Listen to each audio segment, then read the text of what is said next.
Você está ouvindo o Bem-Estar Capital. Nós existimos com o propósito de informar e promover um debate propositivo e substancial sobre determinados temas de interesse público.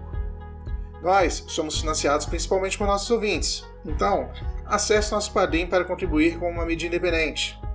Acesse também neoliberais.com e cadastre seu e-mail para receber notícias de nossa rede e também do nosso podcast e canal.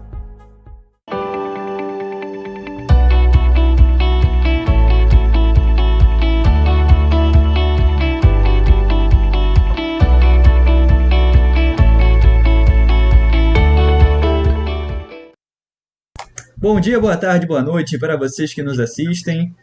Vai começar mais um episódio de Bem-Estar Capital. E hoje a bancada é formada pelo Pedro Ruas, do Evolucionários. Tudo bom, Pedro? Tudo bem.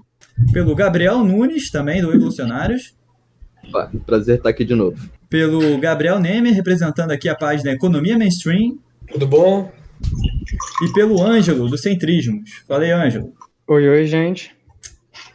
Eu, quem vos falo, sou o Luiz Pérez, também do Revolucionários, e hoje temos a honra de receber o economista Fábio Gambiage, que é mestre em economia pela UFRJ, e o Fábio vai agora complementar a apresentação dele, falar um pouco sobre ele e fazer as considerações iniciais que julgar pertinente. Tudo bom, Fábio?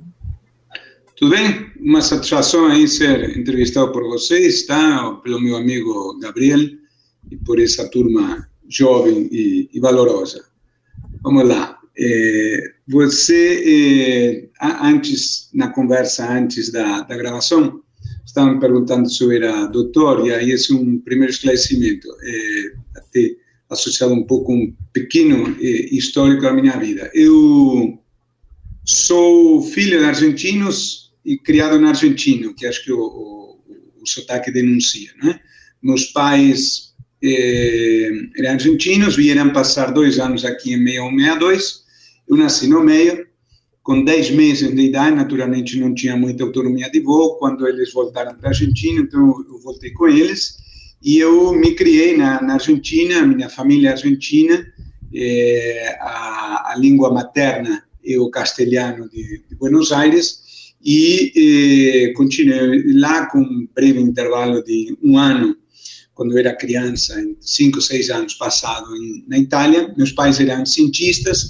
Em 76, quando veio o governo do general Videla, ambos foram casados, a situação era muito difícil, como vocês sabem, e aí eles tiveram que sair rapidamente, tinham 3 filhos, não? Uma situação, ninguém, já normalmente para cientista, pelo tipo de atividade que desenvolve, não é muito fácil encontrar uma posição de trabalho no setor privado, particularmente naquelas circunstâncias dramáticas do país. Era muito difícil alguém do setor privado se comprometer a assumir alguém que tivesse sido casado, então a família teve que sair, e o Brasil naquela época tinha uma política muito inteligente de absorver essa mão de obra de muitos cientistas que estavam saindo da Argentina. Então a gente veio, eu, meus pais e minhas 2 irmãs, morar aqui no Brasil. Então eu, na verdade, me tornei brasileiro na prática aos 14 anos. Até então era só no papel.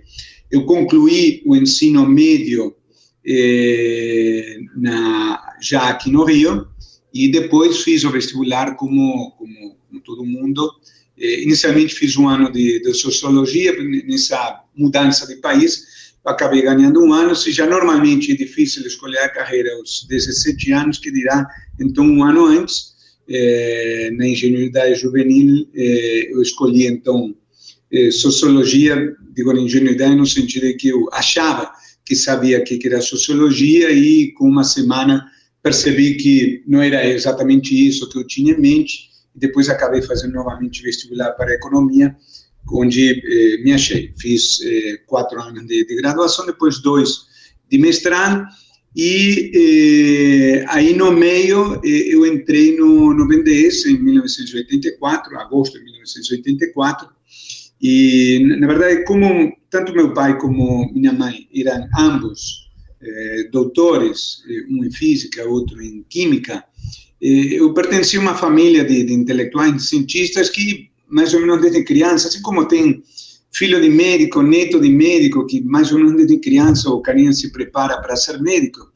eu cresci com a ideia de que eu seria doutor, não sabia exatamente o que, seria doutor em alguma coisa, faria doutorado, e eu entrei no mestrado com essa ideia meio que fixa na cabeça, colocada meio que normalmente pela situação familiar, até que entrei no BNDES, no meio do mestrado, tinha um horário favorecido para poder continuar os estudos, e aí comecei a me questionar. Eu gostei muito do ambiente de trabalho no BNDES, era um momento interessante no departamento, na área de planejamento em que eu entrei na ocasião, e aí acabei, então, optando por simplesmente acabar o mestrado e depois fazer carreira no BNDES, como de fato fiz. Então, eu não fiz o doutorado, embora depois tenha me especializado, seguido uma carreira acadêmica paralela à carreira do BNDES. Desculpa se me alonguei um pouco, mas era um pouco parte dessa história inicial que entendi que era parte desse nosso bate-bola inicial. Bem legal. Acho que todo mundo queria entender um pouco mais sobre quem é o Fábio, e acho que agora a gente já aprendeu bastante.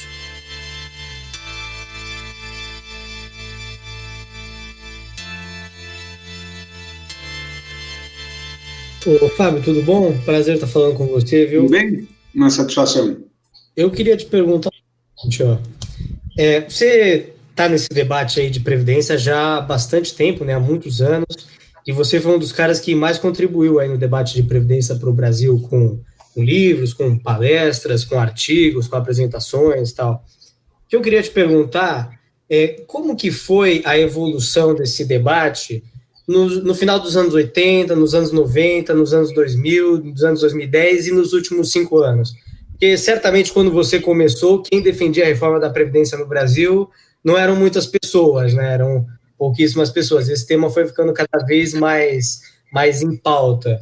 Então, eu queria te perguntar como foi a evolução do consenso, tanto na política quanto na sociedade, da ideia da necessidade de uma reforma da Previdência ao longo dos anos. Boa pergunta, Gabriel. Foi um processo longo de amadurecimento coletivo das ideias do país, não é? Há uma frase do Victor Hugo, que agora o escritor francês, não consigo lembrar exatamente, mas é algo mais ou menos assim. Ele é epígrafe de um dos meus livros. Não há, algo assim como, entre aspas, não há nada mais poderoso do que uma ideia cujo momento tenha chegado. Que acontece? Eu e outros começamos a defender a reforma da Previdência numa época em que ela era muito pouco popular e soava uma coisa assim maldosa, não é? Aos olhos de muitos. Pô, esse cara é uma população jovem, por que vem falar dessas ideias chatas, tá? E aqui eu queria fazer uma modesta homenagem a uma pessoa que não sei se você ouviu falar, alguns, de certa forma, eventualmente, podem considerar o Paulo Tafner e a mim como sucessores dele, se for o caso, seria uma honra, de um velho colega nosso, infelizmente já falecido precocemente por um câncer vários anos atrás, que era o Francisco Oliveira, o Chico, para os amigos, ele foi um amigo nosso. O Chico Oliveira, ele se dedicou a vida inteira à Previdência. Eu me dediquei à Previdência, mas meu ganha-pão era no BNDES. Eu fiz uma carreira assim, um pouco paralela, tratando de temas de Previdência. Mas o Chico era funcionário do IPEA, que desde os anos 70, se não me engano, com certeza desde o começo dos anos 80, ele começou a batalhar em defesa das ideias que depois outros, quando ele faleceu, acabamos empunhando essa bandeira. E o Chico, Francisco Oliveira, Chico para os amigos, se dedicou tanto ao tema que ele passou a ser conhecido na academia, todo mundo naquela época o conhecia como Chico Previdência. Então, ele desenvolveu uma parceria acadêmica com um profissional que ainda está, até agora, vigente, um pouco afastado do dia a dia do debate, mas ainda teve algumas contribuições importantes nos últimos tempos, que o Caizó Beltrão. Eram sócios intelectuais, digamos assim. O Chico tinha uma certa preeminência, o Caizó era um pouco mais tímido, não é? O Chico era uma grande personalidade, uma personalidade muito envolvente, muito ativo. E, então, nos anos 80, na verdade, eu não cheguei a trabalhar o tema da Previdência. Meu primeiro artigo sobre temas fiscais foi em 1987, se não me falha a memória, mas o meu primeiro artigo sobre Previdência foi de 1993, tá? Então, nos anos 80, eu acompanhava muito à distância, lendo e indo às palestras do Chico, mas ainda sem saber, sem intuir que eu acabaria me tornando um especialista no tema. O que acontece? Naquela época, o Chico, o Caizó e outros, as gerações foram se sucedendo, não é? Havia alguns participantes importantes do debate da época em que eu estava começando, o Carlos Alberto Longo, o Roberto Macedo, que era uma dupla que fizeram algumas coisas juntas na USP. O Roberto Macedo, de vez em quando, escreve artigos no Estado de São Paulo, foi secretário de Política Econômica na gestão do ministro Marcelo Marques Moreira. O Carlos Alberto Longo era um professor da USP, muito respeitado, mas que depois se dedicou mais à vida acadêmica e acho que aos negócios. Acho que ele saiu do debate no final dos anos 80. Em 1990, vocês sabem, assume o presidente Collor, e quando surgiram as denúncias do irmão, a partir de uma famosa entrevista na Veja, se não me engano, em maio de 1992, houve uma tentativa do governo da época, que era um governo com características muito confusas, porque, por um lado, trouxe traços modernizantes importantes, de revisão do arcabouço em que se inseria a economia brasileira na época, privatizações, abertura, ideias, no meu modo de ver, importantes e positivas para tirar a economia da crise daquela época, mas com todos os problemas que, enfim, são parte da história, não vou me alongar, que vocês conhecem, tá? E aí, quando surgiram as denúncias do irmão, o Collor, numa tentativa de se manter no poder com outra roupagem, ele mandou embora parte do gabinete e adotou o que na época se chamou Gabinete de Notáveis, tá? Que tinha algumas personalidades de formação elevada e muito conhecidas e respeitadas por todo mundo, o próprio ministro Marcelo Marques Moreira, o Célio Borja, que acho que era ministro da Justiça, o Bornhausen na área política.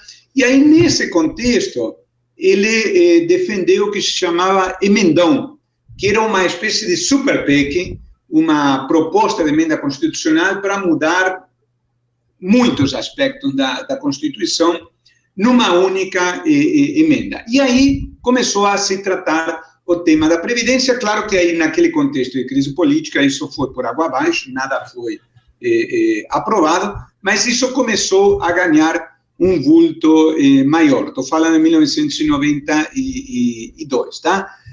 Poucos anos... o Chico, não me lembro exatamente em que ano o Chico morreu, acho que foi no começo da década de 2000. Então, na década de 90, eu posso dizer, porque de fato foi, que eu comecei a entrar no tema previdenciário a partir de 1993, com esse meu primeiro artigo, mas eu, de modo algum, era um participante relevante. Simplesmente comecei, estava começando a aparecer, mas o craque, naquela época, mesmo o Paulo Távora, que tem alguns anos a mais do que eu, também não trabalhava muito com tema de previdência naquela época. A grande liderança intelectual entre os economistas era o Chico Oliveira. E aí, então, o debate se sucedeu, depois veio o Fernando Henrique, aí na área política, no campo político, com as diversas reformas que tentou fazer, e em 1995 ele manda a proposta de reforma previdenciária com uma série de ideias que acabaram vingando só muitos anos depois. O que ocorre? Há um conjunto de coisas. Primeiro, definitivamente não havia uma ideia assim muito clara, nem da parte do governo naquela época, acerca do que fazer com a proposta, com a Previdência. Tá? Quando o governo assume, em 95, não havia uma proposta sobre isso, o governo estava muito concentrado em temas ligados à desindexação da economia, à quebra dos monopólios, não é, na área de telecomunicações estatais e de petróleo, e ele envia uma proposta de reforma previdenciária depois da aprovação da quebra dos monopólios, mas já exaurido, tá? O próprio presidente Fernando Henrique, se a gente lê o livro de memórias dele, dos 8 anos da presidência, são 4 volumes, eu li os 4, tá? São quase 4.000 páginas, e aí se percebe claramente a dificuldade que o próprio presidente tinha de lidar com essa agenda que ele via como uma agenda antipática, difícil de viabilizar politicamente, quando ele entendia que as principais reformas associadas ao fim do monopólio da Petrobras e a abertura de comunicações já tinham sido aprovadas, tá? Tanto é assim que a reforma acabou tendo, eu não me lembro se como relator ou como presidente da comissão que tratava dela, um deputado que era inimigo da reforma, que era o ex-governador Jair Soares do Rio Grande do Sul, tá? E aí, todos vocês são jovens, mas vocês devem ter ouvido falar aquela história do voto errado do ex-ministro Candir, né, quando era deputado, em que a emenda, especificamente da idade mínima, acabou obtendo 307 votos e não os 308 votos que eram necessários para ela ser aprovada, e um dos votos que não foi a favor foi o do deputado Candir, que votou errado, uma pessoa obviamente comprometida com a reforma, mas ele acabou se confundindo na hora de apertar, tá? E aí, bom, houve todo um clima de decepção, de que era muito difícil retomar o assunto, e a reforma acabou ficando em banho-maria, esse item foi derrotado, outros acabaram passando, ela foi aprovada em dezembro de 1998, mas muito liquefeita, não é? Muito erodida, e, na verdade, ela abriu caminho para a aprovação do fator previdenciário através de uma legislação ordinária, já no segundo governo Fernando Henrique, tá? Mas então dizia, por que a reforma não foi aprovada de uma forma ambiciosa no primeiro governo Fernando Henrique? Primeiro, por essa sequência, tá?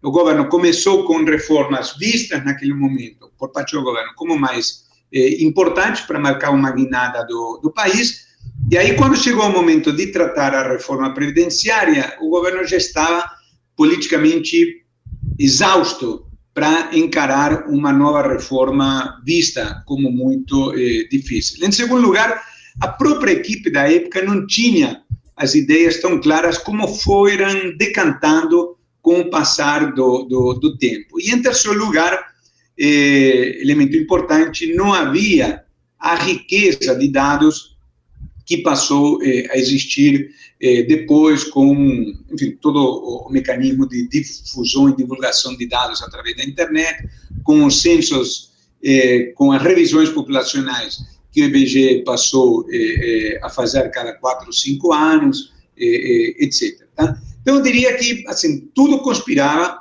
naquela época contra a aprovação de uma reforma. Ao mesmo tempo, a realidade fiscal foi se impondo E aí, o que acontece? Na verdade, eu comecei a minha carreira paralela à do BNDES, acadêmica, tratando de temas fiscais. Eu, inicialmente, comecei a me especializar em temas fiscais, não especificamente previdenciários. Só que quem olhava a temática fiscal via lá um problema que estava crescendo de tamanho a olhos vistos, tá? Que era a importância cada vez maior, não só da despesa previdenciária, como da despesa previdenciária como parte da despesa global da União. E eu comecei a olhar isso com curiosidade para tentar entender, e aí de curiosidade em curiosidade fui me envolvendo cada vez mais, e já nos últimos anos, antes da aprovação da reforma em 2019, eu era conhecido mais como especialista em temas de previdência do que propriamente em termos fiscais. Agora que a reforma foi aprovada, eu estou voltando a tratar de temas fiscais lato sensu, mas basicamente foi essa a trajetória.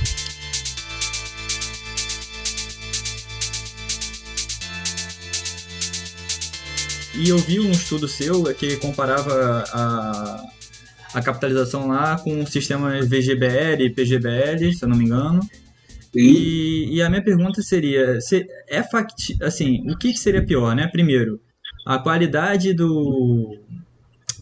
a capacidade fiscal do Estado de manter essa previdência do jeito que está, ou, de repente, uma eventual capitalização, como seria uma transição, teria espaço fiscal para transição, primeiro, e segundo, se sim, né, primeiro, se seria um novo imposto que deveria ser feito para poder viabilizar, e, por último, se a capitalização sustentável, né? Porque provavelmente numa carteira de capitalização deveria ter muitos títulos públicos, e à medida que a situação fiscal do país melhorasse, é bem possível que o rendimento desses títulos públicos diminuísse com o tempo, né?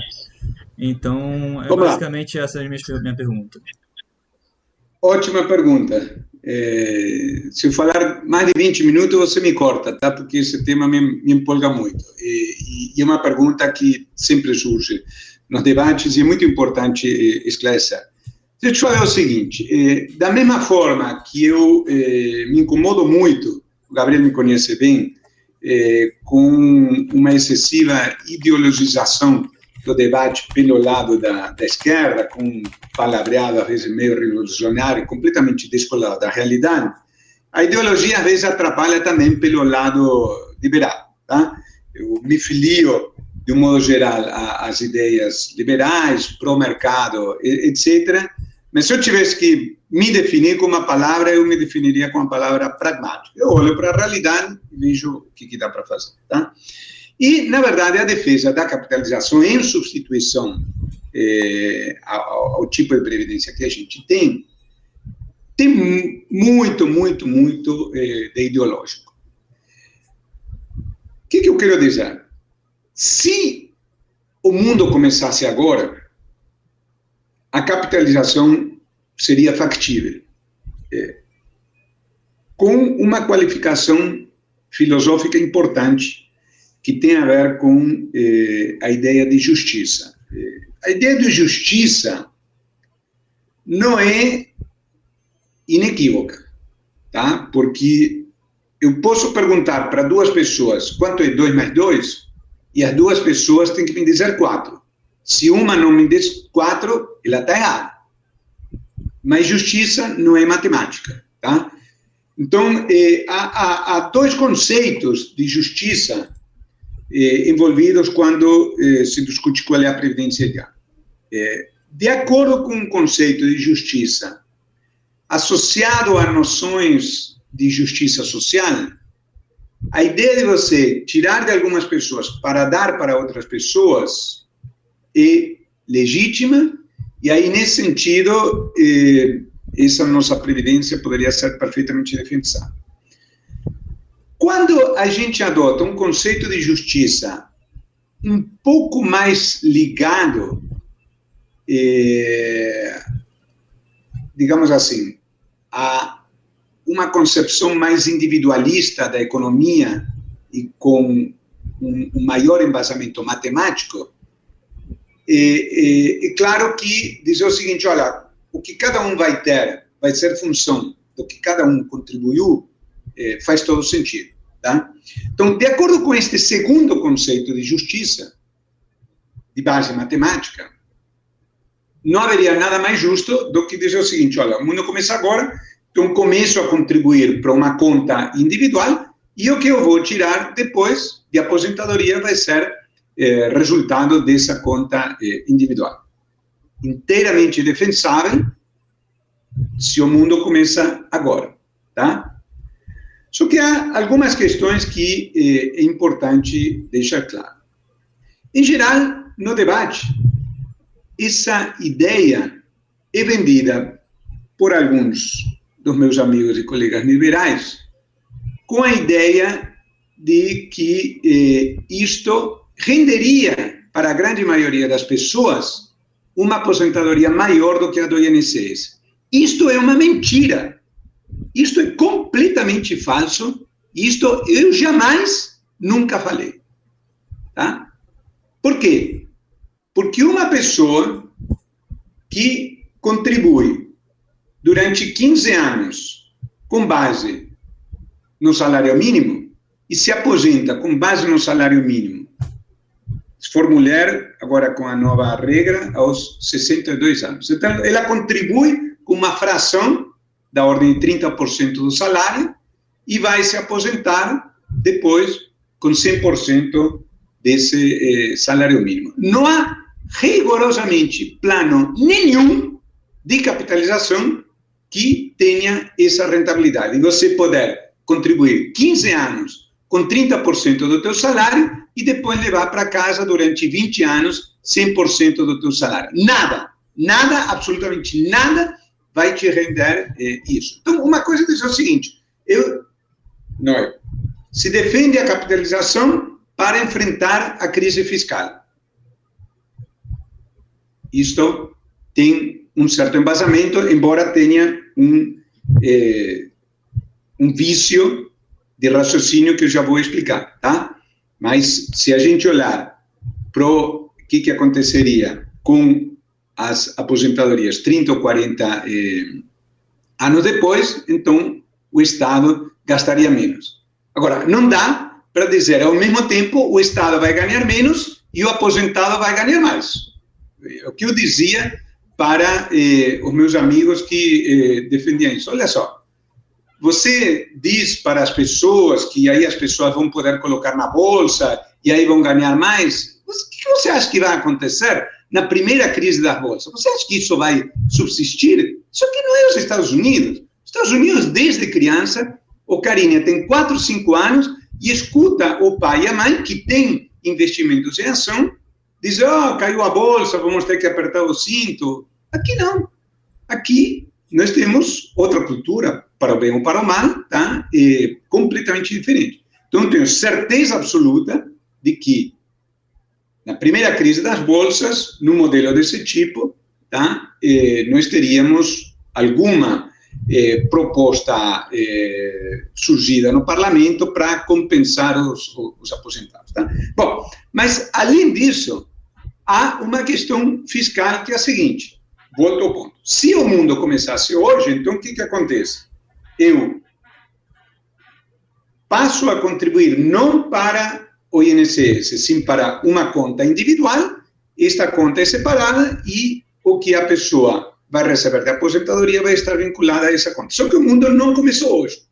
Existem 30 milhões de aposentados, de pensionistas que têm que ser pagos. O que acontece se quem contribui para o INSS passa a contribuir para um fundo de pensão, para uma conta individual? Como é que os aposentados vão ser pagos? Eles não vão deixar de ser pagos. Então, resultado, o déficit público, que mesmo deixando de lado esse 2020 completamente fora da curva, e alguma coisa, em termos estáveis, 7, 8% do PIB, vai ser acrescido daquela receita da ordem de 6% do INSS que deixaria de entrar para os cofres do governo. Ou seja, todos os anos, nós teríamos um déficit público da dimensão do que vamos ter na pandemia de 2020. É assim, é absolutamente impossível. Não se sustenta em pé. E é exatamente por isso, eu já sou suficientemente velho para ter assistido algum desses debates, que essa questão é recorrente, ou da parte de uma parte da opinião pública, ou da parte do governo, e eu já vi mais de pessoas de alto escalão querendo inicialmente defender a capitalização, e aí quando começam a olhar os números, chega à conclusão de que não dá. Bom, aí a pergunta que cabe, Fábio, se você diz que a capitalização não pode ser adotada, então qual é a solução? Dá para simplesmente o sistema estourar. Então, o Paulo Tafner, eu e outros, Marcelo Caetano, outros participantes do debate, antes José Sequim e outros, o que a gente defendeu sempre, e a família de reformas da chamada reforma mudança paramétrica, ou seja, o sistema não muda, continua sendo de repartição, os aposentados continuam sendo pagos por aqueles que trabalham na ativa, mas você muda os parâmetros. Ao invés de a pessoa se aposentar com X, vai se aposentar com Y, ao invés da pessoa ter que trabalhar tantos anos, vai ter que trabalhar um número maior de anos, etc. Tá? Um dos parâmetros que mudaram historicamente foi o parâmetro da contribuição, tá? Mas a contribuição hoje já é, somando empregado com empregador, já é 31%, então mais do que isso realmente não dá, então esse parâmetro não dá para mexer. Agora, outros parâmetros, sim, que foi o caso da reforma aprovada no ano passado. Acho que uma das coisas que eventualmente se poderia fazer, isso eu sou a favor, mas não nas atuais circunstâncias, nem nas dos próximos anos, tá? Porque isso está associado à situação fiscal, é dizer o seguinte, olha, vamos reduzir um pouco o sarrafo com o qual o governo se compromete em termos de aposentadorias, tá? O que eu quero dizer? Mesmo num regime assim, completamente liberal, como o do Chile de Pinochet, em matéria econômica, que foi o caso por excelência de reforma de capitalização, havia um componente associado, digamos, na cultura brasileira, um pouco ao salário mínimo, que o Estado ficaria encarregado, como se fosse um pouco os nossos LOAS, né? Benefícios de assistência social. Então, isso, por mais liberal que o governo seja, ele entende o seguinte, olha, há um mínimo que é de responsabilidade do Estado para evitar que na velhice a pessoa morra na miséria. E acho que estamos todos de acordo que não é função do Estado, em absoluto, ficar encarregado de aposentadorias de 50 mil, 60 mil reais. Isso é um problema da pessoa, tá? Se a pessoa não se preparou para sustentar esse nível de renda, bom, paciência, tá? Mas esse não é pode ser um drama humano, mas não é um drama que requeira a atenção do governo, que tem que estar preocupado com a maioria, tá? Bom, então a questão é, até que ponto vai o comprometimento do governo? Em geral, se tem na cabeça a ideia de 10 salários mínimos, isso era no passado, mas como o salário mínimo aumentou mais do que a inflação, e as aposentadorias, que não a do salário mínimo, grosso modo, seguirem a inflação, então, na verdade, o teto caiu em termos de salário mínimos, hoje, e alguma coisa em torno de 6 salários mínimos, tá? Então, não precisa ser tanto, tá? Acho que, eventualmente, poderia ser um pouco menos. Não acredito, em absoluto, na viabilidade, e eu não defendo, da ideia de que o governo tenha que ficar responsável por aposentadorias até um salário mínimo. Isso é inviável, tá?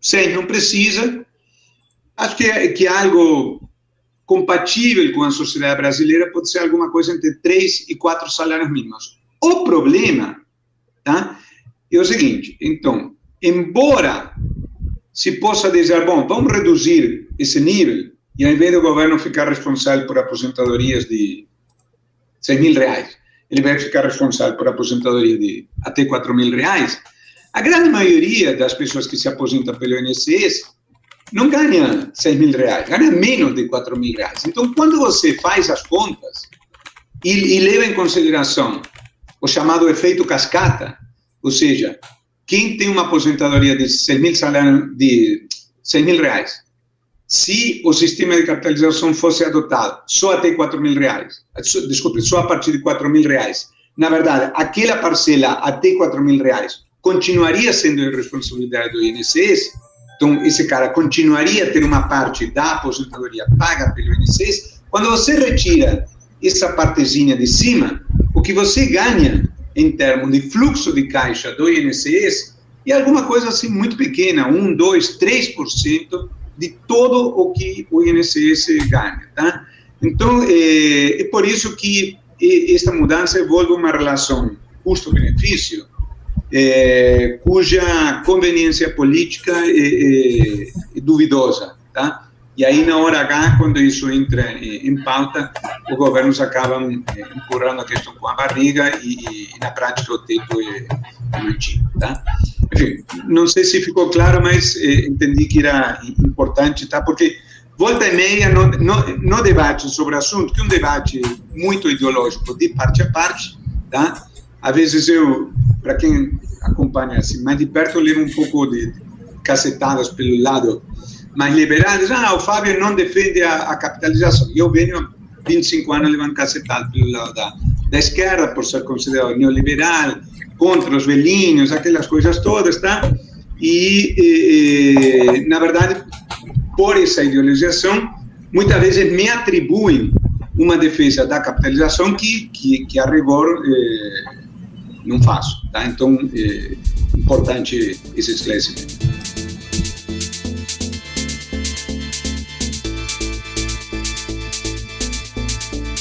Fábio, aproveitando que você começou a pincelar um pouco sobre esse andar de cima do INSS, eu gostaria de te perguntar justamente sobre o regime especial da Previdência. Muito se fala sobre os servidores que recebem vencimentos acima do teto do INSS, às vezes acima do teto constitucional, e sobre a paridade de vencimentos dos servidores. Isso, claro, antes da reforma de 2003, mas para os militares ainda vale. Da paridade dos servidores aposentados, e no caso dos militares, da reforma e etc., com os servidores que hoje ainda são da ativa e, portanto, ainda contribuem com o INSS. No entanto, quando se levanta esse debate, é uma resposta muito comum falar sobre o direito adquirido desses servidores. E há, claro, toda uma celeuma judicial sobre essa questão.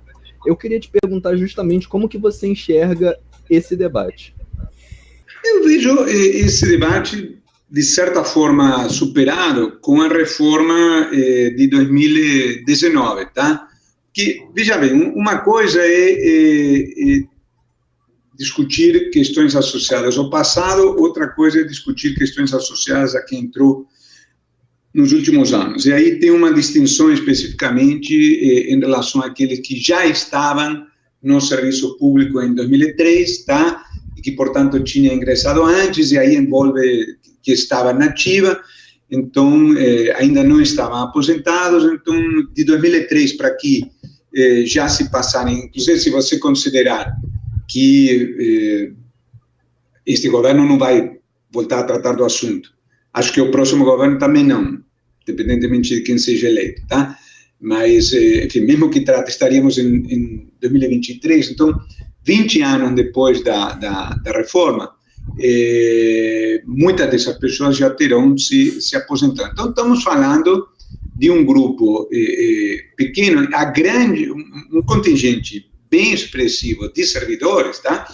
Entrou depois de 2003, tá? Então, com essas pessoas, e poucos estão no FUNPRESP, que é o fundo para quem entrou depois de 2012, tá? Então, o que acontece? Estas pessoas foram bastante afetadas pela reforma de 2019, porque o que ocorre? Elas estão sujeitas a uma escala de contribuições que se soma com as do imposto de renda.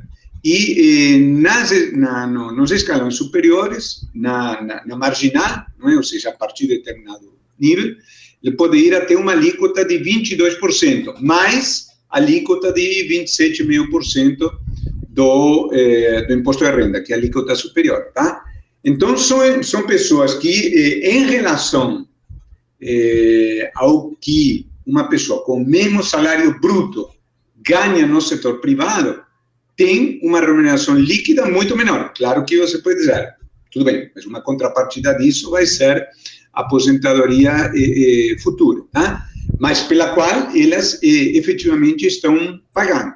Então, eu acho que, embora seja verdade, no começo desse debate, que eu assisti muitos anos atrás, que efetivamente houvesse uma situação de privilégio dos funcionários públicos naquela época, numa parte importante, esses privilégios acabaram sendo cortados ou substancialmente reduzidos, tá? Então, há uma taxação sobre as aposentadorias, coisa que no INSS é impossível. Imagina uma pessoa que ganha R$5.000 de aposentadoria ter uma taxação sobre a aposentadoria fora a do imposto de renda.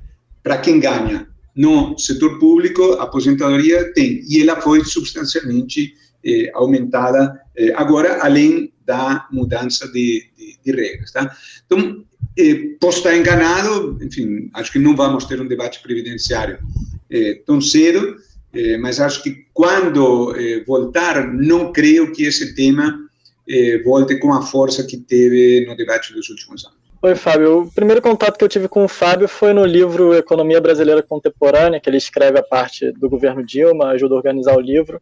É um livro muito bom. E a pergunta que eu tenho é sobre que no livro ele fala sobre um erro de diagnóstico no governo Dilma, que eles achavam que eles precisavam estimular a demanda, sendo que a economia já estava muito aquecida, e esse provavelmente foi uma das causas da crise, né? Só que já no governo Temer já houve uma mudança de política econômica, e eu queria saber só que ainda a recuperação foi bem lenta, ainda até o primeiro ano do governo Bolsonaro. O que explicaria essa recuperação lenta? Seria as políticas não foram bem aplicadas ou é algum problema estrutural do Brasil que gerou isso? Excelente pergunta, e o que temos são interpretações, né? Acho que isso ainda vai ser objeto de muita pesquisa, muita reflexão nos próximos anos. Eu mesmo tenho algumas impressões que não são categóricas, tá? Mas vamos lá, tentando ser breve. Você sabe, até 2016 a economia estava numa recessão muito intensa, e ela começou a se recuperar no final de 2016, não é? Começo de 2017, mais ou menos uns 2 trimestres depois do novo governo que assumiu naquelas circunstâncias difíceis do país de meados de 2016. O país entrou no primeiro trimestre, particularmente em 2017, numa tendência muito positiva. Aí vem aquele mês fatídico de maio de 2017, com a denúncia do Joesley, aquele terremoto político que parecia que o presidente Temer seria empichado, e depois a economia volta lentamente, aí parecia que ia engrenar, e aí, por uma coincidência, novamente em maio, mesmo mês, um ano depois, temos aquela greve de caminhoneiros, que foi um blackout assim, absurdo em termos de como deve funcionar um país normal, um tipo de coisa assim inimaginável num país como os Estados Unidos, como a Alemanha. Você tem uma categoria que paralisa o país inteiro, não é?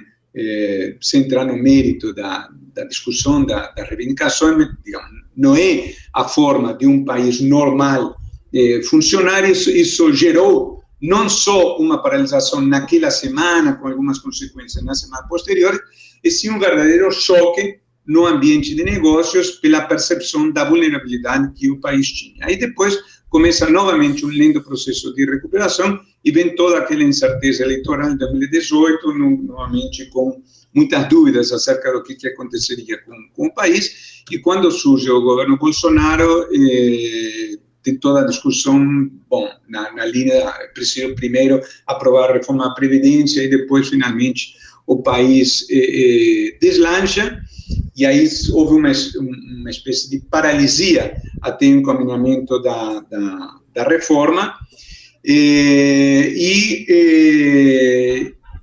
o resultado dessas idas e vindas, não é, com maior e menor dinamismo, vocês sabem, foram 3 anos, 2017, 2018, 2019, com um crescimento inteiramente pífio da ordem de 1% ao ano, um pouquinho mais, mas certamente frustrante e muito baixo.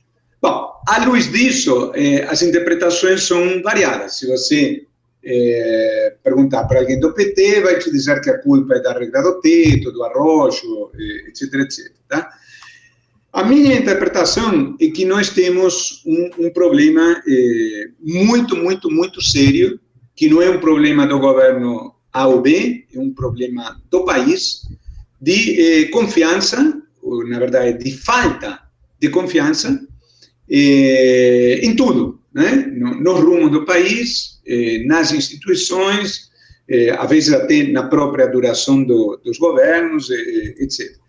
E isso leva o empresariado a imagem que uso é que o empresariado, desde 2014, que ele está no modo wait and see, expressão em inglês, não é? Esperar e ver. Está no modo espera. Por quê? Porque em 2014, todo mundo sabia que quem assumisse em 2015, seja Dilma reeleita, seja Écio, teria que adotar uma política de contenção, como efetivamente acabou sendo adotada com a Dilma eleita na gestão do ministro Joaquim Levy. E aí, se você imagina que vai ter uma política de contenção, então você espera para ver o que vai acontecer. Em 2015, veio a recessão, tem uma recessão, é difícil investir, e de aí, logo, nós tivemos toda essa contaminação da crise econômica pela crise política, e ambas se alimentando mutuamente, não é? A economia provocando uma crise política, a crise política acentuando a crise econômica, aquela situação fratricida de guerra de poderes, a pauta-bomba do Eduardo Cunha, a presidente Dilma sem saber como lidar com a situação, e o país indo ladeira abaixo em termos dos indicadores desazonalizados. Quando vem o novo governo, inicialmente, muitos, e aí eu incluo, tá? Imaginavam que poderia acontecer alguma coisa com algum paralelo com a recuperação de 2003, depois de 2003, não é? Em que quando um conjunto de boas políticas foi adotado, se gerou a confiança necessária. Só que, eu falei, aí veio a incerteza provocada pela divulgação dos áudios do Joesley, e depois toda a incerteza acerca do que aconteceria com o país. Então, eu acho que nós precisamos, e aqui eu falo um pouco com a reflexão de alguém que tem 58 anos, já viu tudo aqui, praticamente tudo em matéria política. Eu comecei a estudar como estudante, ainda era uma época de governo militar relativamente duro, estava se abrindo, mas ainda, enfim, corrida da polícia, corrida da PM, naquelas manifestações estudantil no começo dos anos 80, depois eu vi Nova República, eu vi o pêndulo da história ir para aqui e para lá algumas vezes, tá? E entendo que, em função de tudo que aconteceu nos últimos anos, haja gente machucada de um lado e de outro, mas é preciso que o país se aproxime um pouco mais de certa normalidade política. Quando a gente vai para a Espanha, a gente, enfim, fica vendo os caras do Partido Popular criticando os caras do PSOE, os caras do PSOE criticando os caras do Partido Popular, mas, mais ou menos, há um certo acordo de política que são mantidas. Na Alemanha é a mesma coisa. A social-democracia não é a mesma coisa que a Angela Merkel, que a centro-direita, que a democracia cristã da Angela Merkel, mas há um core de política que são mais ou menos mantidas. Aqui o que a gente tem é uma dificuldade de diálogo muito grande, tá? que decorre de termos de várias coisas. Temos um sistema político que não funciona adequadamente, temos uma parte da direita com dificuldades no Brasil de ter um diálogo com a esquerda e ter um componente importante da esquerda com dificuldade de aceitar como normal políticas de tentativa de equilíbrio macroeconômico que são aceitas pela esquerda, uma parte importante da esquerda na Europa há muito tempo. O fato é que, se nós vemos esse grau de fragmentação política do Congresso, em que nós temos várias reformas que requerem reforma constitucional, com aquele processo todo de 3/5, etc., que você não consegue formar uma maioria de 308 votos sem ter menos de 7 ou 8, ou agora mais, não é? Dada a fragmentação de 9 ou 10 partidos, bom, fica muito difícil a gestão, e aí a postura do empresariado é tentar fazer investimentos ditos defensivos, simplesmente para não perder terreno, ou fazer aquele tipo de investimentos em que há boa chance de sucesso, mesmo que o país continue relativamente parado, porque naquele setor, por características específicas, pode ter um aumento da demanda. Mas quando se olha para o país como um todo, evidentemente o quadro é muito desanimador, associada a esse desentendimento e a essa sensação de que de uns anos para aqui o país se perdeu. Então, há algum tempo que eu venho utilizando, eu e muitos outros, não é? A imagem de que é necessário, na linguagem futebolística, colocar a bola no chão para poder rediscutir as políticas, para ver se a gente consegue se colocar de acordo num conjunto de políticas válidas.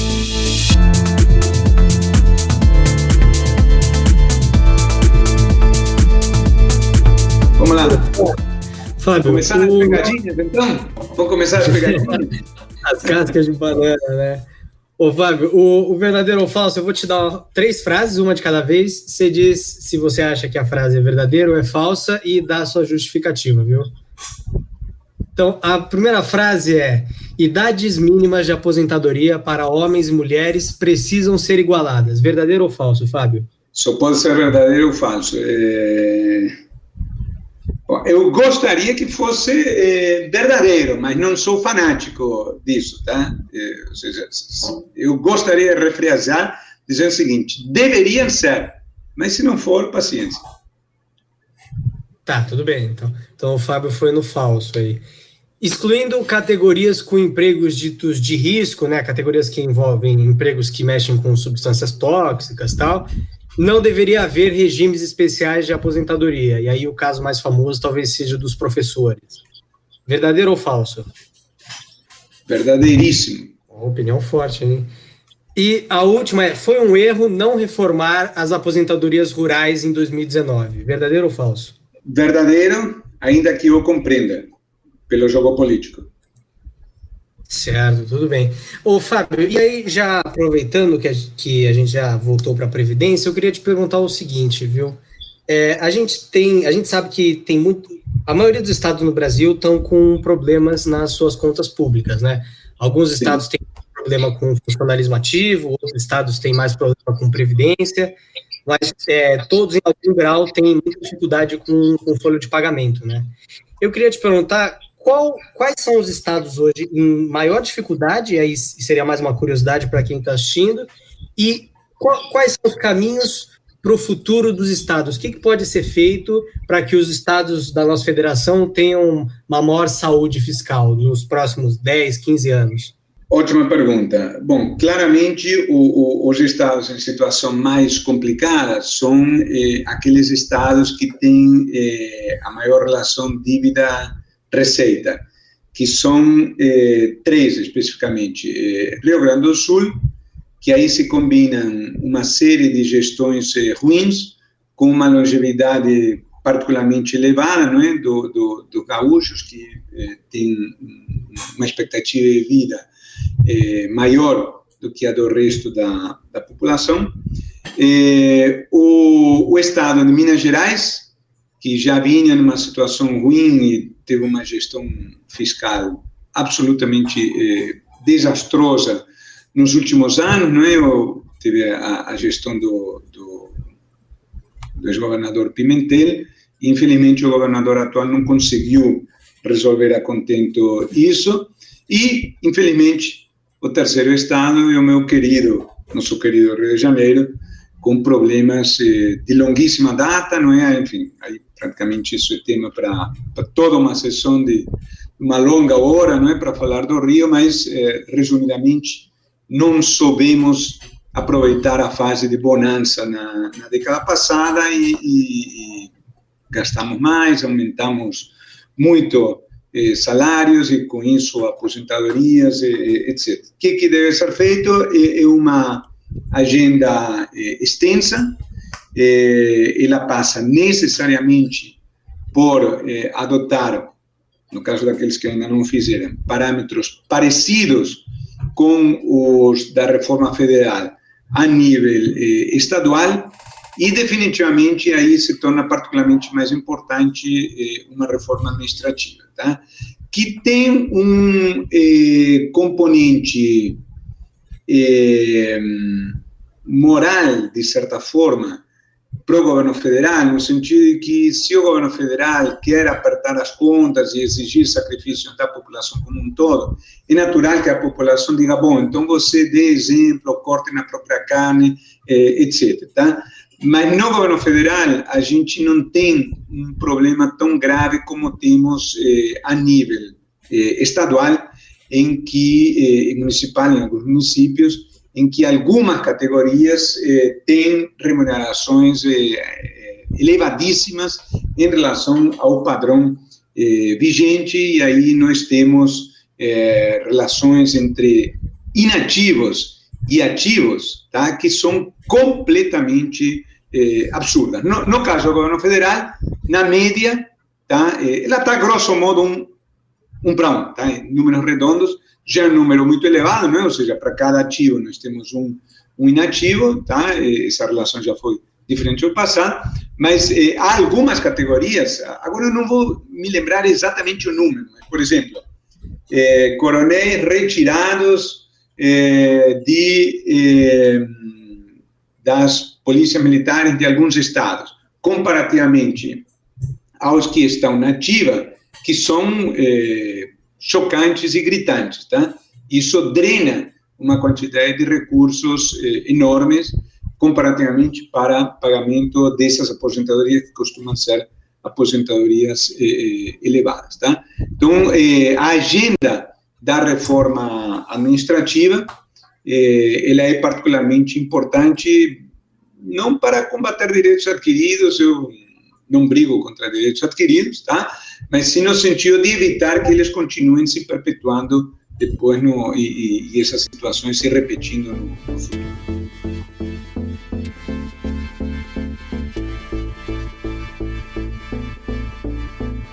Então, Fábio, você, acho que mais do que poucos, conhece a situação fiscal do Brasil. E recentemente a gente teve uma polêmica envolvendo renda cidadã, relacionada ao seu financiamento, sobre mexer com precatórios, trazer do Fundeb. Então, eu queria saber de você, existem alternativas de financiar programas sociais, tal qual esse Renda Cidadã? O que a gente pode fazer da nossa situação fiscal hoje? Excelente pergunta.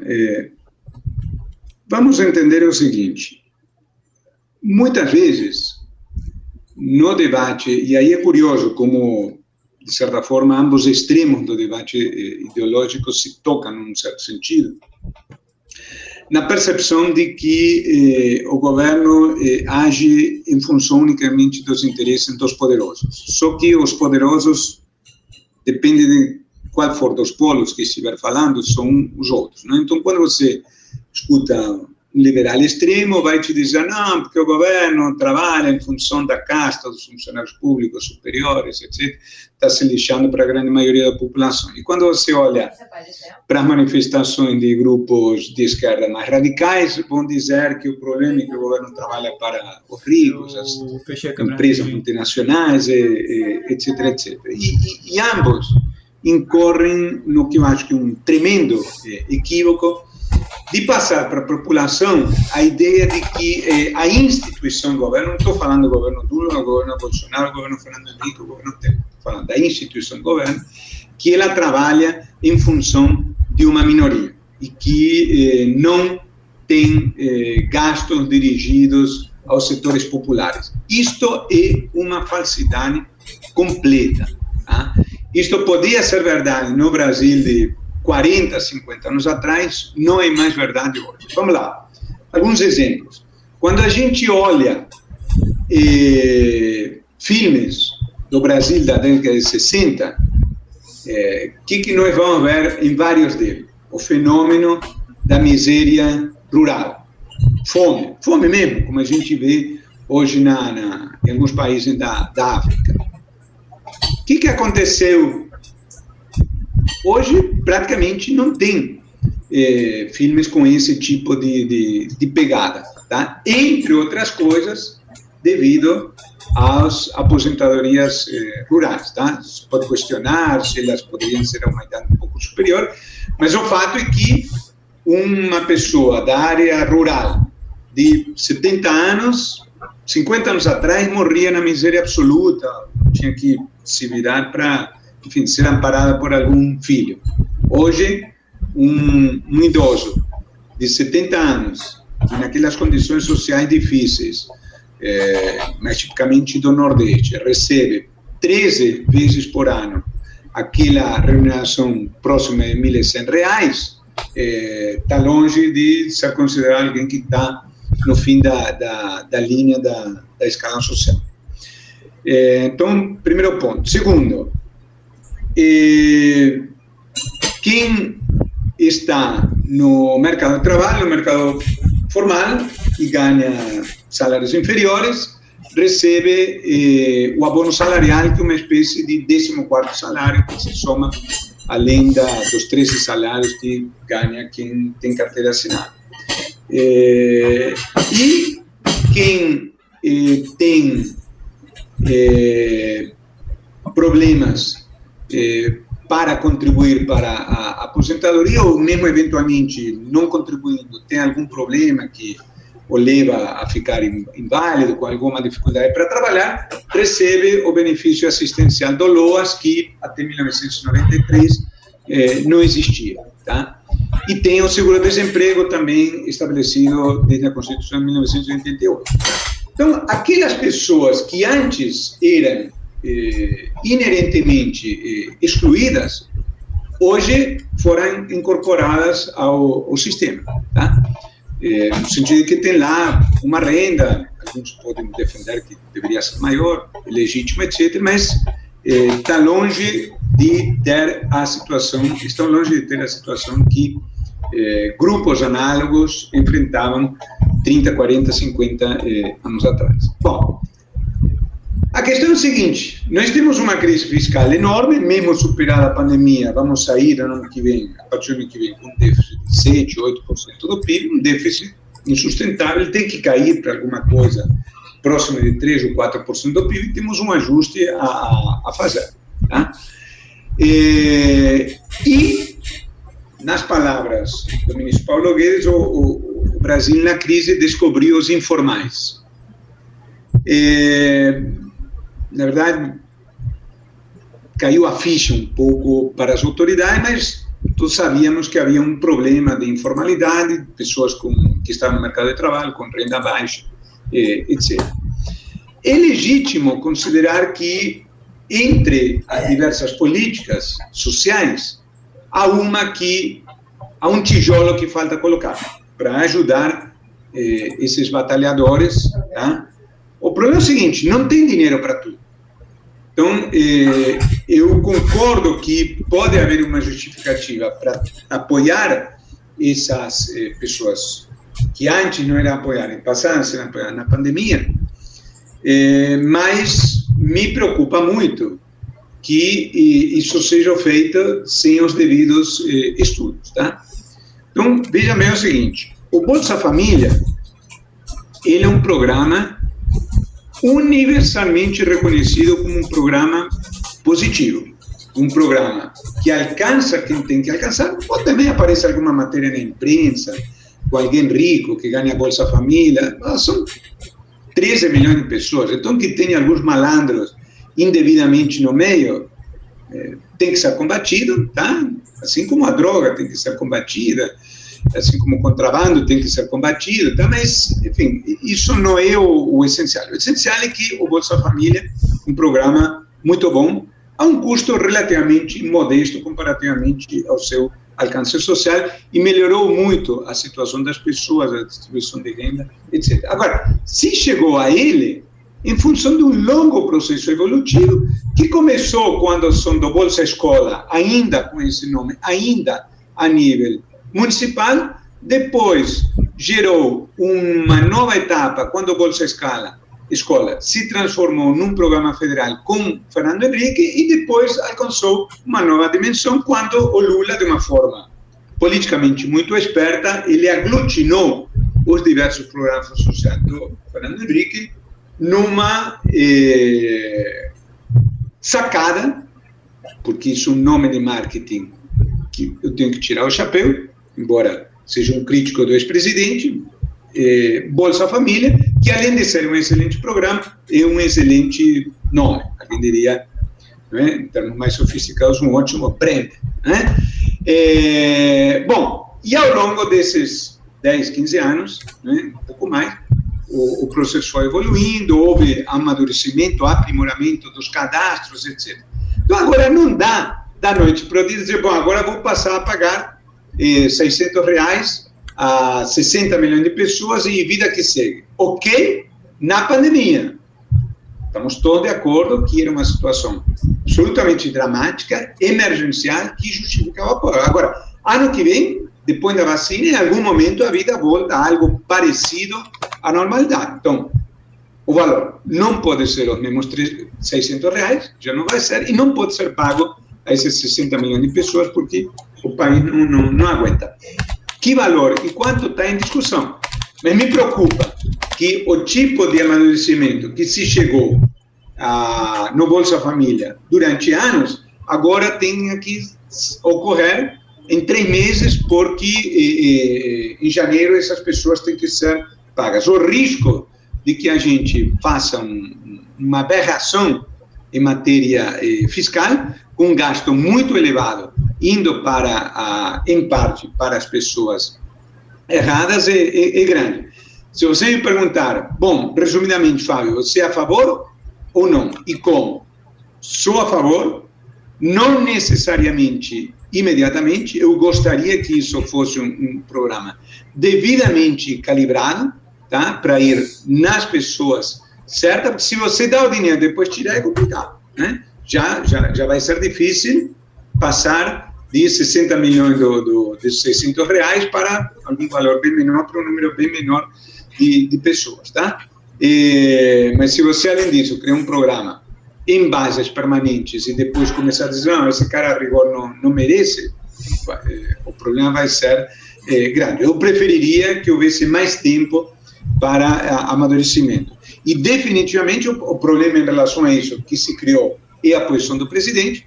Definitivamente eu sou favorável a que se financie isso acabando com o abono, tá? Que é aquilo que o presidente deu essa declaração dizendo que se implicaria tirar do pobre para dar para o paupérrimo. Na verdade, a expressão é correta, no sentido de que ela reflete mais ou menos o que aconteceria, só que a reflexão que cabe fazer é o seguinte, vamos lá, o que se pretende com as políticas sociais, em tese, tá?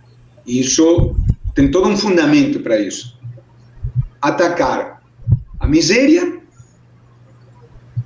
atacar a informalidade e atacar o desemprego. Eu pergunto, o que o abono faz? Ele ataca a miséria em absoluto, porque quem está no mercado formal não é miserável. Ele ataca o problema de desemprego em absoluto, porque quem está no mercado formal está empregado. E ele ataca a informalidade não, porque o abono é recebido por quem tem carteira de trabalho. Então, para que serve? Por que se explica o abono? Só tem uma explicação para o abono, de que ele já existia. Mas é uma explicação muito pobre. Uma coisa é, no momento em que ele surgiu, o abono acho que surgiu nos anos 70. Então, nos anos 70, aquelas pessoas poderiam se considerar, eventualmente, excluídas, o salário mínimo era muito menor do que hoje, etc. Agora, com todo esse conjunto de políticas, nós teríamos que rever coisas que eram válidas no passado, tá? Deixaram de ser, no meu ponto de vista, hoje. Eventualmente, nós podemos fazer uma espécie de baldeação de programas. Né? O que é uma baldeação? Vamos supor, está num instrumento, vai para o outro, né? Faz um estágio nessa etapa, rumo a uma outra etapa. Então, o que poderiam dizer? Por exemplo, o abono não precisa ser extinto da noite para o dia. Posso dizer o seguinte, olha, ao longo de 5 anos, eu vou acabar gradativamente com o abono. Ano que vem, as pessoas vão receber 80% do que recebem hoje, 2 anos depois 60%, e assim sucessivamente. E o Renda Brasil vai acontecer, renda cidadã, como se queira definir, vai acontecer exatamente o contrário.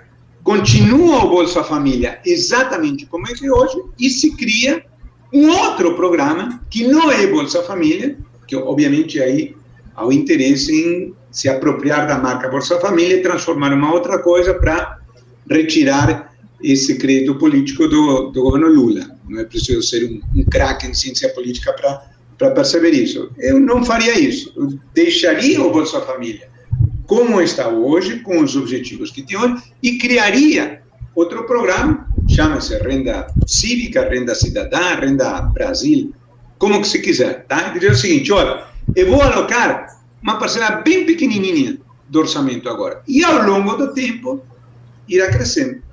E no final de 5 anos, a renda que hoje gasto todo ano com o abono, eu vou gastar na sustentação, no apoio a quem está nas atividades informais, procurando desenhar os incentivos de tal forma a evitar o drible, né? Que é um velho vício nosso de tentar se apropriar de recursos públicos de uma forma ou de outra. O que eu gostaria? De dar um incentivo para melhorar a situação daquelas pessoas, mas ser um incentivo que em algum momento deixe de ser dado quando a pessoa melhorar de vida, etc. Eu não quero que a pessoa esconda do governo que está melhorando de vida para continuar aparecendo como uma pessoa que está com sérias dificuldades e, na verdade, acabar tendo a renda anterior, a renda da melhoria de vida e a renda do renda cidadã, né? Então, essas coisas, o economista sabe desenhar incentivos bem, né? Demandam certo tempo, certo debate, certo amadurecimento. Vamos ver o que acontece. Perfeito. Para finalizar, a gente... Eu faço respostas longas, mas também porque vocês fazem perguntas complicadas. Se você fizesse perguntas mais simples, eu responderia de uma forma mais curta, tá?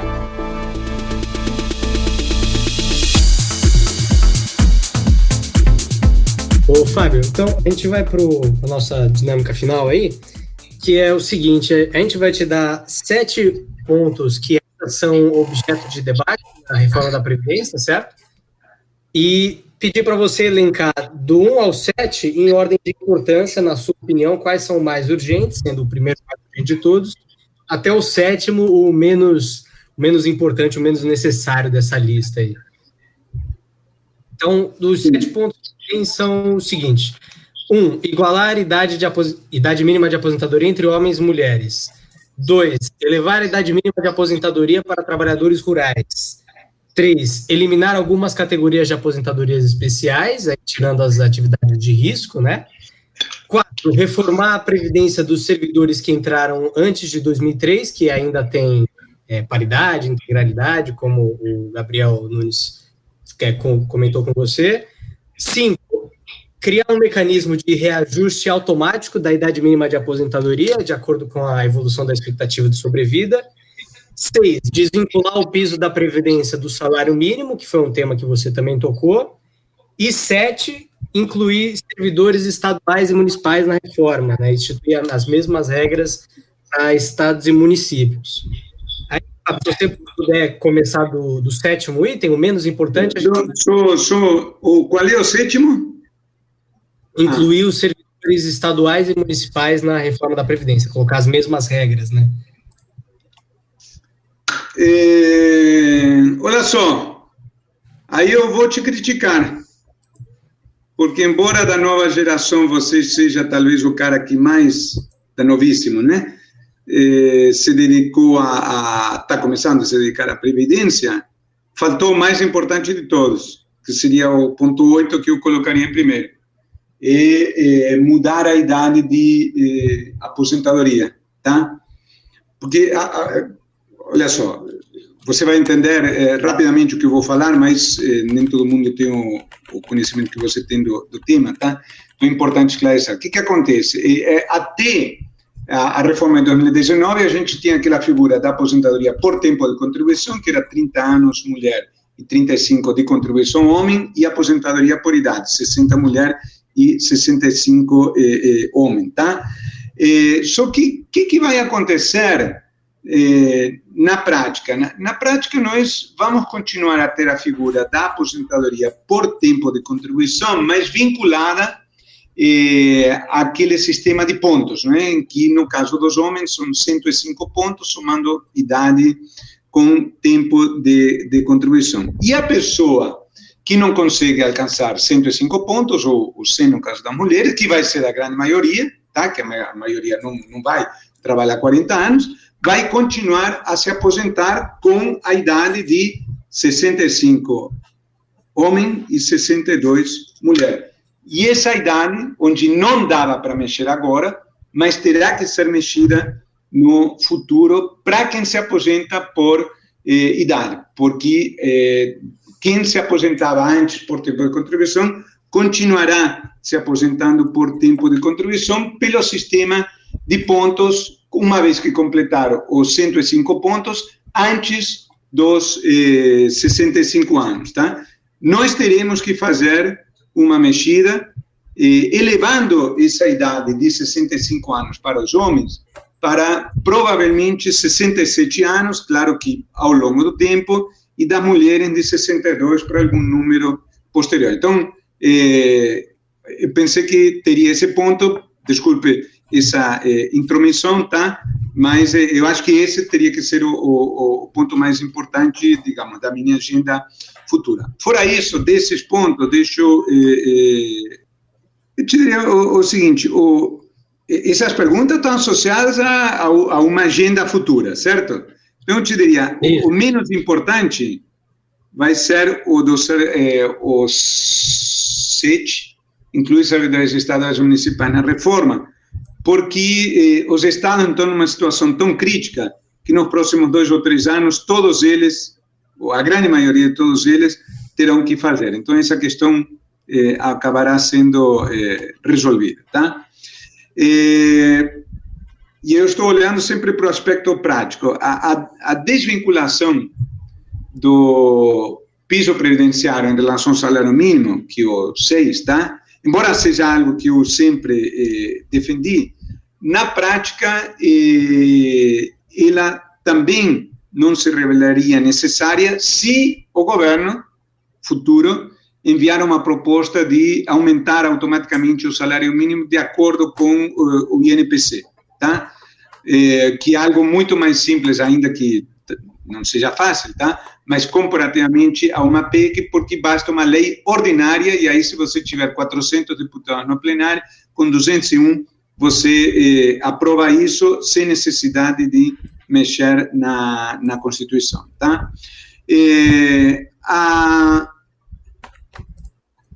a questão das categorias, dos servidores de 2003, aí depois seria, porque acho que é algo que, com o passar do tempo, como eu acho que esse tema de uma nova reforma previdenciária só entrará em pauta em 2027, começando a vigorar a partir de 2028, e aí esse pessoal que pré-2003, boa parte dele já estará aposentado, então isso perderá relevância com o passar do tempo por uma questão de peso relativo.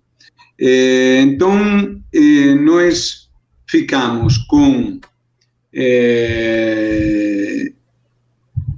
especiais, bom, aí, então, a outra menos importante comparativamente seria eliminar algumas categorias especiais. Eu entendo que essas categorias especiais causam muita irritação, tá? Mas podem ter um componente moral importante, tá? Para que o governo consiga obter sacrifício do resto, etc. Mas quando você vê os números, isso em geral se encontra na casa de 0, qualquer coisinha por cento do PIB. Não são coisas muito relevantes, tá?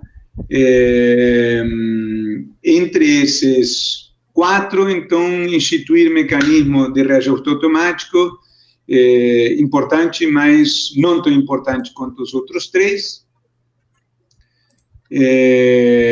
Idade mínima entre homens e mulheres, também importante, mas eventualmente não precisam ser estritamente iguais, tá? E, então, entre esses 2, assim, pode tirar o 2, e eu ficaria, o número 2, tá?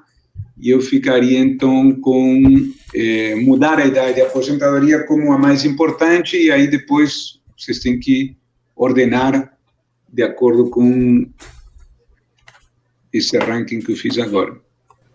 Perfeito, perfeito. Então, no final, o mais importante é mudar a idade da aposentadoria para todo mundo, né? Que era, só para situar, era algo que não estava em pauta, porque ninguém até agora defendia uma idade maior do que 65 anos, mas, digamos, para a demografia da época em que o tema de uma nova reforma entrará em pauta, que acho que vai ser 2027, e a gente já vai ter que olhar a demografia da década de 2030, esse assunto acho que inescapável. Ok. Em seguida, elevar a idade mínima de aposentadoria para trabalhadores rurais, seria a segunda coisa mais importante? Sim, que eu entendo que não se tenha mexido na reforma de 2019, mas, novamente, não vai dar, olhando para a demografia de 2030, ter pessoas se aposentando com 55 anos. Não dá mais. Ok. Em seguida, igualar a idade mínima entre homens e mulheres. Essa terceira. Com a qualificação, tá? Se me permite o comentário, de que acho que essa diferença que caiu de 5 para 3 anos foi um avanço importante. Eu defendo a igualdade, mas sou consciente de que é difícil. Eventualmente, podemos acabar no meio termo, que seja reduzir novamente essa diferença, por exemplo, de 3 para 2 anos. Perfeito. Em seguida, instituir mecanismos de reajuste automático de idade mínima de aposentadoria, evolução da expectativa de sobrevida. Sim, que era algo que o chamado gatilho, né? Que era você fazer isso automaticamente com as mudanças da expectativa de vida, ao invés de ter que novamente mudar a Constituição. Essa era uma proposta, da proposta original, infelizmente, no processo de tramitação, caiu.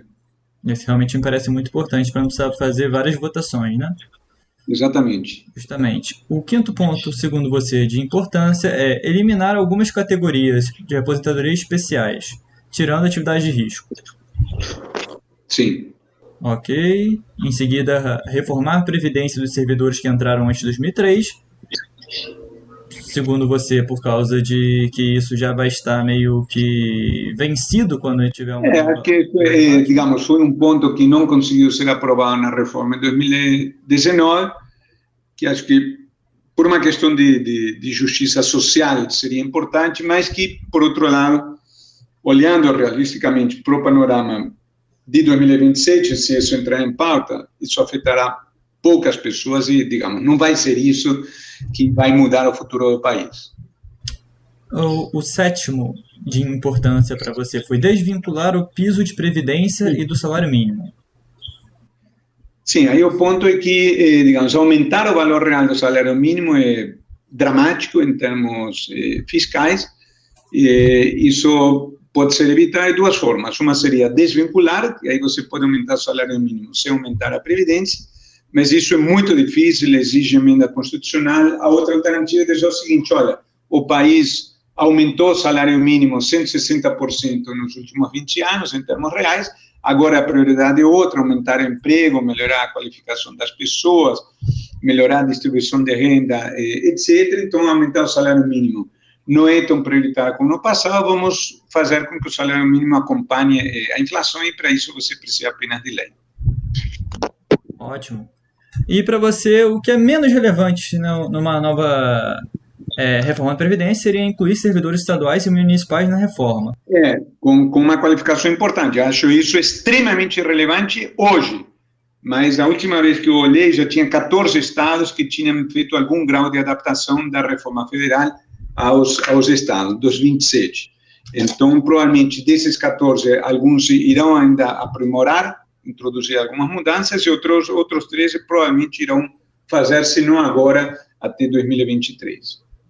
Mas e se considerássemos que não entrasse em pauta, isso não fosse para frente nas câmaras municipais e estaduais, aí você acredita...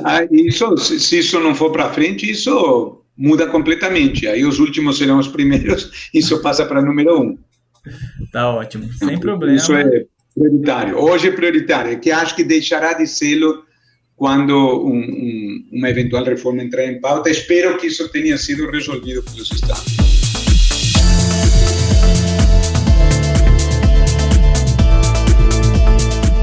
Ok, maravilhoso. Acho que foi muito proveitosa a entrevista. Eu gostaria de agradecer a todos os participantes, em especial ao Fábio por ceder espaço na agenda para a gente e dar uma aula tão grande para a gente sobre situação fiscal e previdenciária. Então, muito obrigado, Fábio. Sinta-se à vontade. Você me permite um último comentário, uma modestíssima sugestão? Tá? Fica à vontade. Deixa eu te falar, eu fico assim, gosto muito quando a gente tem a oportunidade desse tipo de diálogo com jovens, tá? De novas correntes. Eu me sinto muito espelhado por vocês. Eu vejo em vocês um pouco como era quando eu tinha meus 20, 25, eventualmente 30 anos, começando a participar do debate como anônimo, mas formando parte de grupos juvenis, etc. Mas, assim, com a experiência de vida que tenho hoje, eu acho que esse esforço de vocês é extremamente meritório. Eu tenho participado nessa época de pandemia de 2 ou 3 lives com características assim, um pouco parecidas com esse debate de hoje, em que um grupo com ideias parecidas chama alguém com quem se sente identificado. Isso é ótimo para mim, extremamente gratificante, tá? E não ignoro que o diálogo com quem pensa muito diferente de nós, às vezes é difícil, em particular no Brasil. Mas tentem abrir, e ao invés de pensar quem é que a gente pode chamar que pensa como a gente, que a gente gosta, etc., pensem em caras assim, um pouco diferentes, que vocês discordem, mas com quem dê para ter condições de diálogo. Isso, hoje, no país, é muito mais importante do que vocês ouvirem quem pensa muito parecido com vocês. A gente precisa de pontes. Eu até fui um pouquinho responsável, já fui muito enérgico, muito contundente em críticas que eu fiz no passado. Não digo que me arrependa, porque formava parte do contexto histórico, mas com a visão de experiência de vida hoje, dos meus 58 anos, tá? Eu valorizo mais as possibilidades de convergência com quem pensa diferente de mim, mas é um cara democrata, é um cara republicano, um cara honesto. Diz: olha, cara, você pensa A, B, C, eu não penso Z, eu penso E, J, K. Então, o que a gente pode se colocar de acordo? Acho que isso é uma experiência que a gente tem desenvolvido e exercido pouco, e para o futuro do país nos próximos 10 anos, poderia ser importante como exercício a que todos temos que nos dedicar. Tá? Desculpe essa intromissão, mas me pareceu um toque importante. Não, é completamente relevante isso que você acabou de dizer. E, assim, o senhor conhece provavelmente o José Luiz Oreiro. Sim, sim. Que é alguém que a gente costuma ter algumas divergências de opinião. Ele foi convidado nosso essa semana. A gente fez uma live com ele hoje. Ótimo, não sabia. Muito bom. Então, estamos tentando seguir esse caminho aí que o senhor sugeriu pra gente. E esperamos continuar nele. Apesar de que é mais fácil pra gente convidar pessoas que vão estar mais confortáveis em conversar com a gente, claro, né? Por compartilhar de ideias e coisas do tipo. Perfeito. Vocês estão de parabéns. Mantenham isso e depois me mandem o link, tá bom? Tá bom. Vamos mandar o link para você, então. Perfeito. Um abraço e sucesso. Tá? Um abraço. Obrigado, Fábio. E com isso nós encerramos mais um episódio de Bem-Estar Capital. Nos acompanhe nas redes sociais e considere ajudar a gente no nosso link do Padrim, que vai estar na descrição. Até mais. Tchau, tchau. Você está ouvindo o Bem-Estar Capital. Nós existimos com o propósito de informar e promover um debate propositivo e substancial sobre determinados temas de interesse público. Nós somos financiados principalmente por nossos ouvintes. Então, acesse nosso Padrim para contribuir com uma mídia independente. Acesse também neoliberais.com e cadastre seu e-mail para receber notícias de nossa rede e também do nosso podcast e canal.